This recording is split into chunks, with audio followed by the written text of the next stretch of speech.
Allah ini mengaku-ngaku Allah menciptakan langit dan bumi. Kurang ajar Allah ini. Mana Allah sekarang ya? Di gua mana dia sekarang ya? Allah gara-gara kau banyak kali tersesat orang. Entah apa dulu yang ada di pikiran Allah ini, buang. Heran aku melihat Allah ini. Udah diusir kau dari surga kau. Tunggu kau Allah, yang kedua kalinya dicampakkan kau ke neraka Allah. Sabarlah kau Allah, sabar. Sabar kau Allah, sabar. Tadi malam sama-sama telah beredar kita saksikan memviral secara nasional. Ada seseorang makhluk di kota Medan ini, namanya Ruki Simamara, kafir herbi, kafir yang sangat membenci umat Islam, kafir yang suka memecah belah umat Islam di tengah kebinekaan-Nya. Ini orang harus ditatar dulu, penataran pola 1 sampai 4. Ini orang nggak paham, ini orang pengkhianat Pancasila. Ini orang pengkhianat NKRI. Ini orang suka memecah belah dengan mengangkat isu sara secara terang-terangan. Politik tidak jelas itu bagian dari kejelasan, ini yang perlu dicatat. Jadi politik tidak jelas itu bagian dari apa? Kejelasan. Misalnya begini, siapa yang mengira Khalid bin Walid yang sangat musuhi Rasulullah, dia panglima orang kafir ketika ngalahkan Rasulullah di perang Uhud, akhirnya Khalid bin Walid masuk apa? Islam. Begitu juga Wahsy, qatilu ahabbin nasi ila Rasulillah, pembunuh Sayyid Hamzah, akhirnya juga masuk Islam. Begitu juga Abu Sufyan, dia pemimpin besar kafir Mekah ketika perang Badar, ketika perang Khandaq, akhirnya juga Islam dan menjadi mertua Rasulullah Shallallahu Alaihi Wasallam. Dari fakta ini kemudian banyak ulama alim yang ngambil sikap itu ya coro Jawa itu anggang-anggang. Anggang-anggang itu gak tegas, tapi gak tegas dari rumusan ilmu yang detail. Saya ulang lagi, gak tegas tapi dari rumusan ilmu yang apa? Detail. Bisa saja orang yang sekarang kafir suatu saat mukmin atau muslim. Bisa saja yang sekarang sedang fasik suatu saat soleh. Bisa saja yang mondok 3 bulan roh SPB NU. Sementara yang mondok lama kadang KRT. Tapi itu hanya hukum duniawi. Saya yakin yang KRT ini PBNU di akhirat. Karena mondoknya lebih apa? Lama. Itu tak jamin. Saya juga berencana mimpin NU di akhirat saja, bukan di dunia. Makanya saya mohon SK itu berakhir muktamar mendatang. Karena saya sudah kiai sebelum diangkat. Makanya saya ulang-ulang, kalau pengangkatan itu niatnya ikrar, saya terima. Tapi kalau niatnya ngangkat, tak gugat di pengadilan. Ini tidak guyon, ini betulan ya. Ya tapi ini hanya guyon saja. Nah ini penting saya utarakan teori ngaji ya. Ini saya bacakan naskah asli Sayyid Umar Hafid supaya Anda dapat barokah beliau. Karena beliau selain alim allamah, muridnya Habib Salim, juga beliau pernah ngaji kutub Sayyid Abdul Qadir Segaf di Jeddah. Juga beliau sering istifadah di beberapa kiai. Ini saya baca teks Arabnya kemudian saya terjemah. Bagi yang tidak setuju pemaknanya bisa gugat, karena saya baca Arabnya. Yang nggak setuju pemaknanya bisa gugat. Tapi tak jamin kalah karena saya paham betul teksnya maknanya seperti itu. Logikanya tadi ya. Ketika Rasulullah ngambil sikap tegas kepada qatilu Hamzah yaitu Wahsy, dan ketika Rasulullah ngambil sikap tegas pada orang-orang yang mengalahkan beliau di perang Uhud, kaifa yuflihu qaumun fa'alu bi anbiya'ihim hakadha, bagaimana mereka jadi orang benar atau orang yang dapat apa? Kebahagiaan kalau mereka perlakuannya seperti Nabi seperti ini, yaitu Nabi sujja wajhuh masyhur wa kusirat ruba, yaitu Nabi itu wajahnya terluka, gigi serinya tanggal. Orang-orang seperti ini tuh nggak akan bejo kalau orang Jawa, nggak akan falah. Tapi apa yang terjadi? Allah menurunkan ayat laisa laka minal amri syai'un aw yatuba 'alaihim wa yu'adzibahum. Muhammad itu bukan wilayah kamu ngecap orang, menstigmasi orang itu tidak wilayah kamu. Saya bisa saja mengampuni mereka atau menyiksa saya itu atau menyiksa mereka itu wilayah saya, kata Allah. Saya bisa saja mengampuni mereka atau menyiksa mereka itu wilayah saya. Sehingga akhirnya apa? Rasulullah tidak ngambil sikap yang mungkin orang lain mengatakan itu tidak tegas. Tapi itu kearifan. Betul, akhirnya Wahsy malah masuk Islam. Khalid bin Walid panglimanya juga masuk Islam. Dan beberapa orang kafir juga masuk Islam, termasuk mimbenihim, ketuanya yaitu Abu Sufyan. Ini penting saya utarakan. Makanya ini saya baca pembenaran dari konstruksi pikiran tadi. Nah ini supaya khas. Ini khasnya orang mondok 10 tahun ini. Jadi ini saya baca ini. Nah, biar jelas ini nanti tagnya persis ya, tidak saya rubah. Ini di kitabnya Habib Umar Hafid, namanya itu Taujihun Nabi Limardoti Bari. Kalau diterjemah ya mengarahkan orang yang sadar. Nabi itu orang yang sadar ya, sampai ini termasuk orang yang sadar. Limardoti Rabbi, menuju mendapat ridho Tuhan atau Allah Subhanahu wa taala. Saya baca tagnya ini di halaman 179. Ini tidak ada yang saya rubah, tidak saya kurangi. Bismillahirrahmanirrahim. Fala buddha an nuwattina qulubana ala annana khodamatu ahli hadzal qaul. Wa yattali Allah min qulubina annana na'taqidu imkaniyata ayyasfa fi ahadina yaumal qiyamati man huwal ana kafirun. Yuslimu faya'lu sya'nu indal haqqi fayakunu sababan li kholasika fil qiyamah yumkinu dzalik. Jadi kita para dai, para kiai itu adalah khodamatu hadzal qaul. Kita ini adalah pelayan alam raya ini yang selalu berharap alam ini akan lebih baik. Orang yang sekarang sedang kafir bisa saja nanti yang nyafaati kamu di akhirat, yaitu mereka masuk Islam lalu Islamnya lebih serius, akhirnya punya hak syafaat. Sementara kamu Islam mulai kecil tapi biasa-biasa saja seperti ini, mulai dulu ngaji terus sama Ki Abdul Manan, nggak pernah yang ngisi ngaji, itu artinya nggak ada perkembangan. Makanya saya nggak ingin ngaji lagi karena saya ingin perkembangan Anda nanti tukang mengisi, bukan yang diisi. Kalau saya nanti ngaji lagi di sini, artinya Anda kalau tetap mendengarkan itu tidak ada perkembangan. Pantes saja semulang Gus Bahak sampean sing ngaji. Kali-kali ada perkembangan, saya ngaji sampean yang mulang, itu bagus ya. Meskipun itu perkembangan yang menyesatkan.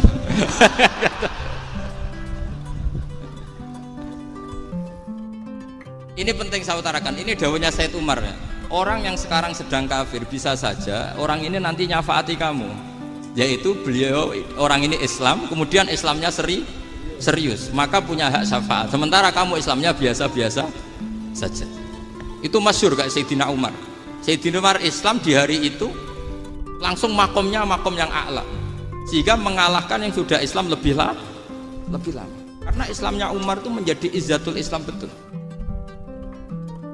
Makanya jangan benci orang tegas teman-teman, kadang ya ada baiknya. Abu Bakar itu sudah Islam tapi layinal janib, orangnya santun. Kalau dipisoi orang yang menengahi lah, kira-kira seperti itu.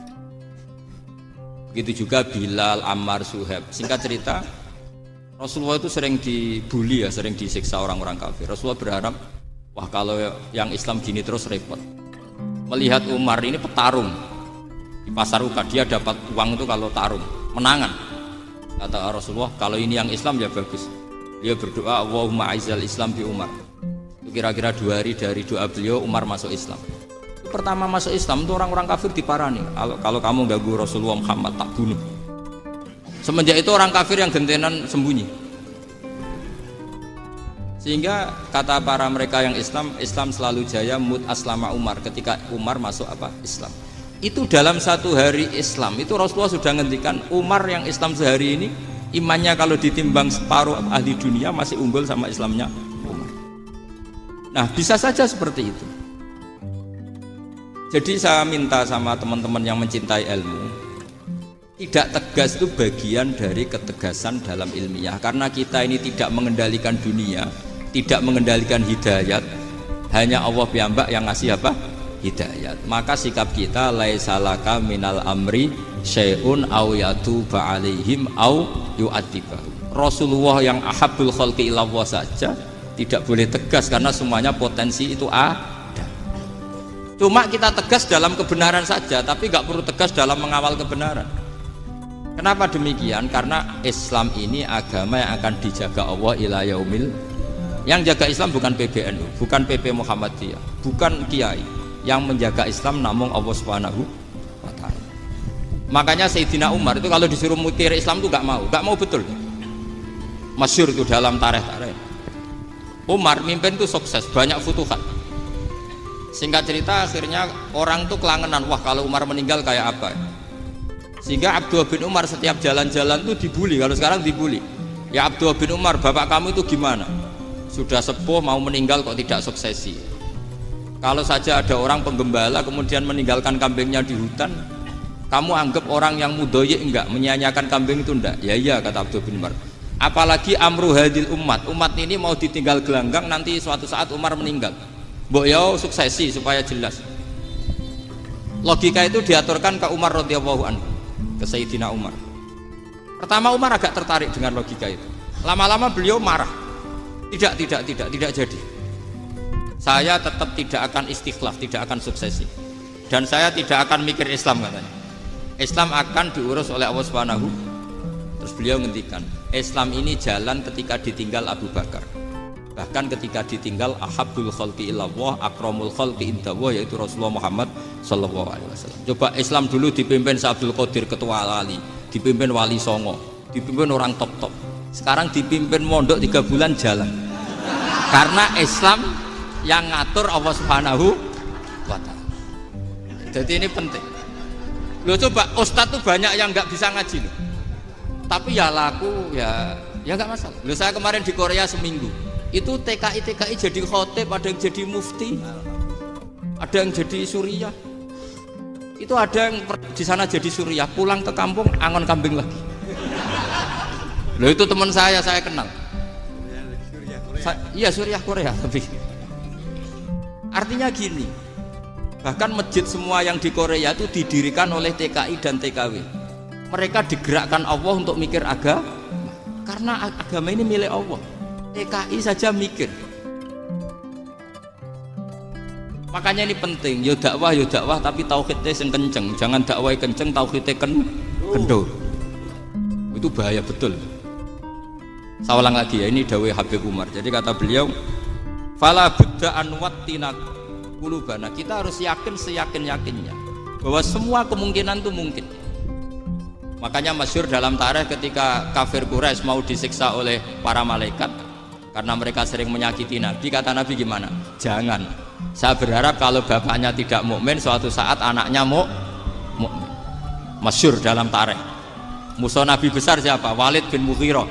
Punya anak Khalid bin Walid. Abu Lahab punya anak Darrah, itu mukminah yang baik. Abu Jahal punya anak Ikrimah, itu mukmin yang baik. Di Indonesia lebih hebat lagi. Bapaknya iso maca Quran, anaknya hafid. Bapaknya utun ratamat SD, anaknya jadi dekan. Di Indonesia banyak orang nggak siapa-siapa, anaknya jadi presiden, anaknya jadi menteri. Artinya jangan karena bapaknya kafir kamu nganggep anak turunnya pasti selalu kafir. Teori itu sudah salah zaman Rasulullah. Yaitu Walid akhirnya punya anak Khalid, Abu Lahab punya anak Darrah. Terus siapa? Abu Jahal punya anak siapa? Ini penting saya utarakan karena dakwah kalau terlalu semangat, nanti kalau menghilangkan tauhid bahaya. Tetap innal huda. Uni Soviet kayak apa? Mengkooptasi negara-negara sekelilingnya sampai jadi Zuni. Tapi apa yang terjadi? Uni Soviet yang runtuh, persemakmurannya semua rata-rata jadi negara apa? Islam, kayak Uzbek, kayak Ceknya, kayak apa-apa. Karena agama ini diurus Allah. Sehingga kalau dalam, tapi kamu ngitmai agama nggak apa-apa. Makanya istilahnya Habib Umar, khodamah itu pelayan, nggak apa-apa. Kita ngitmai agama itu nggak apa-apa. Dengan ngitmai terus mikir nggak apa-apa. Tapi jangan mikir yang merasa kalau kita mati, wah nanti agama ini pukut karena saya mati. Kamu itu siapa? Agama Islam ini tidak pernah dipasrahkan kamu. Diurus oleh Allah Subhanahu wa taala sendiri. Sehingga ketika Wali Songo meninggal, agama ini tambah kuat sampai sekarang. Kecil saya itu kalau pengajian susahnya bukan main, harus izin sana sini. Sekarang setiap pengajian polseknya datang, polresnya datang, nggak ada intel, nggak ada apa. Padahal kiai dulu sama kiai sekarang itu kira-kira alim mana? Raden kiai dulu. Mbah Hasyim Asy'ari itu ngarang kitab sampai dibaca di Yaman. Saya sering baca juga kitab beliau, Risalatu Ahli Sunnah wal Jamaah. Kiai sekarang mau terjemah aja kadang salah memahami. Tapi ya Islam tetap jalan karena Islam ini dikawal, dijaga oleh Allah Subhanahu. Maka kalau dalam cerita tarikh sirahnya Ibnu Ishaq itu, tauhid itu penting. Beliau cerita begini, Sayyid Abdullah itu namanya Abdullah bin Abdul Muthalib. Kita tahu kenangannya Rasulullah terbanyak itu bukan dengan Sayyid Abdullah tapi dengan Sayyid Abdul Muthalib, dengan mbahnya. Karena Nabi itu mulai kecil dirawat oleh siapa? Mbahnya. Yaitu yang disebut Nabi ketika 2 bulan kan abahnya sudah meninggal. Ya saya baca ya, pakai bahasa Arab biar jadi bid'ah. Nanti kalau bahasa Indonesia ada bid'ah. Tidak betul. Diba atau berjanji sebenarnya itu kitab sejarah, berhubung dibaca bahasa Arab terus kayak mantra. Terus yang belakang mau nyenggai soleh aleh, sehingga kubu sebelah bilang tuh khurafat dan bid'ah. Coba diterjemah ini, coba nanti saya baca bahasa Arab. Walamma tamma min hamli syahroni ala masyuril aqwalil marwiyatu fiya bil madinati abuhu Abdullah wa kana qad istaza bi akhwalihi bani adi min at-taifatin najariyah wa makatha syahron saqiman yu'anu nasukmahu wasyaqwa. Terus di pojok sana bilang soleh aleh. Pasti kubu sebelah yang liwat, wah itu khurafat bid'ah karena dianggap mantra. Padahal artinya coba sampean baca bahasa Indonesia. Ketika hamil Rasulullah umur 2 bulan, abahnya meninggal di kota Abwa. Kota Abwa adalah kota keluarga besar ibunya Sayyid Abdullah. Kebetulan pas ke sana beliau sakit sampai 1 bulan dirawat. Bid'ahnya di mana kalau diterjemah? Wong itu kitab tarikh. Makanya saya nggak tahu yang membid'ah-bid'ahkan tiba itu karena tadi. Tapi sampean juga ikut salah karena nyenggai sholawatan tok itu. Jadi makanya saya bilang tadi kalau bahasa Arab bid'ah, kalau sudah terjemah tidak bid'ah karena kelihatan kalau itu hanya kitab tarikh. Coba bid'ahnya di mana? Wa ba'du fa'aqulu wa Muhammad bin Abdullah bin Abdul Muthalib bin Hashim. Itu kalau diterjemahkan, kamu harus tahu siapa nama Muhammad. Muhammad punya abah siapa? Rasulullah Muhammad Abdullah. Punya abah siapa? Abdul Mut. Punya abah siapa? Hashim. Coba baca gitu di kubu sebelah. Oh iya gitu. Berhubung baca bahasa Arab. Wa ba'du fa'qulu wa Muhammad bin Abdullah bin Abdul Muthalib bin Hashim. Jadi itu hanya salah baca saja. Maksudnya salah yang hukumi, bukan salah yang baca, salah yang apa? Hukumi. Sayyid Abdullah ini orang yang tauhidnya sangat kuat. Sayyid Abdul Muthalib lebih kuat lagi. Saya cerita sedikit betapa pentingnya tauhid. Ketika pasukan Abraha bawa pasukan gajah mau menyerang apa? Ka'bah. Itu sebelum menyerang itu semua aset-aset milik orang kafir Quraisy, milik orang Quraisy lah. Itu ditawan, diambil, termasuk milik Sayyid Abdul Muthalib, milik Abdul Muthalib. Terus ketika mau masuk Ka'bah, mau masuk Mekah, kata Abraha, man sayyidu hadal wadi, siapa yang kamu tuakan, yang kamu pertuan di sini? Oh, Abdul Muthalib. Abdul Muthalib itu dipanggil, itu auranya luar biasa. Abraha yang di tempat perkemahannya itu harus duduk di atas karena dia raja, itu duduk di atas gak berani. Saking wibawanya Abdul Muthalib, ini mbahnya Rasulullah. Akhirnya Abraha bilang gini, saya duduk di bawah tidak mungkin karena saya raja. Kamu duduk jejer saya tidak mungkin karena nanti umat saya kecewa karena raja kok disaingin gitu. Ya sudah, sambil berdiri-diri kita ngomong. Akhirnya Sayyid Abdul Muthalib tadi diomongin gini, saya itu tidak ingin merusak orang-orang Mekah, orang-orang Quraisy. Saya hanya kecewa punya tempat ibadah dikencingi, diberakin sehingga saya mau merubuhkan Ka'bah. Tapi dengan damai, nggak ada perang. Apa jawabnya Abdul Muthalib? Lucu. Gak apa-apa, Ka'bah kamu robohkan silakan, gak apa-apa. Yang penting unta saya yang kamu sita kembalikan. Harta saya yang 100 unta kamu sita kamu kembalikan. Itu Abraha kagetnya bukan main. Kaget karena kamu itu pemimpin apa? Tadi saya hormat kamu karena kamu tak anggap orang hebat. Hadhil Ka'bah dinu abaika, ini Ka'bah itu agama kamu. Pas saya hancurkan kok kamu tenang-tenang saja. Padahal pas mau saya hancurkan kamu tenang-tenang saja, malah tanya unta kamu itu gimana? Apa jawabnya Abdul Muthalib? Inna lihadal baiti robban hamahu. Sebab Ka'bah itu ada yang punya dan pasti akan melindungi Ka'bah. Tapi kalau unta itu milik saya, ini urusan saya, ini unta. Jadi inna lihadal baiti robban hamahu itu tidak milik saya, itu ada yang punya. Ya sudah, biar yang punya aja yang jaga. Itu tidak urusan saya. Akhirnya unta dikembalikan, aman deh. Terus akhirnya dia ke Ka'bah. Fa akhadha bi halaqatil bab. Karena dulu apa itu halakotil bak, karena dulu itu yang dipakai apa itu pegangan itu bentuknya apa? Bulat. Makanya diistilahkan halakoh apa? Bulat. Kalau sekarang halakoh ilmiah itu seminar. Benar. Halakoh itu dulu Iya. Pegang terus bilang gini, kata Abdul Muthalib, ya Allah, Ka'bah ini mau dihancurkan oleh Abraha. Ka'bah ini milik kamu. Saya mau ke gunung, mau melihat apa yang kau lakukan terhadap orang yang mau merusak Ka'bah. Abdul Muthalib bilang ke umatnya, wa ya qaumi, ayo kita ke gunung melihat ma fa'ala rabbuna. Apa yang akan dilakukan Tuhan kita terhadap orang yang mau menghancurkan Ka'bah. Jadi santai saja. Santai terus Abdul Muthalib naik gunung sama orang-orang Quraisy. Abraha datang mau merusak Ka'bah, terus terjadi alam taro kaifa fa'ala rabbuka bi ashabil fil. Itu melihat. Dan betul Ka'bah dijaga Allah. Islam juga gitu. Ketika Islam dikooptasi Uni Soviet, semua ulama, semua wali perasaannya hanya nunggu kehancuran Uni Soviet karena pasti agama ini dijaga Allah. Saya setiap sholat, setiap munajat kata ketika baca Rabbana lakal hamdu bil samawati wa mil'ul arti. Dulu saya iskal itu janggal. Ya Allah, engkau zat yang layak dipuji, yang pujian itu memenuhi langit dan bumi. Pikiran saya kalau bumi ateis itu mujinya kayak apa? Tapi masya Allah ketika saya datang di Korea, bumi ateis ternyata di sana banyak masjid, banyak tasbih, bahkan ada sakduna di sana.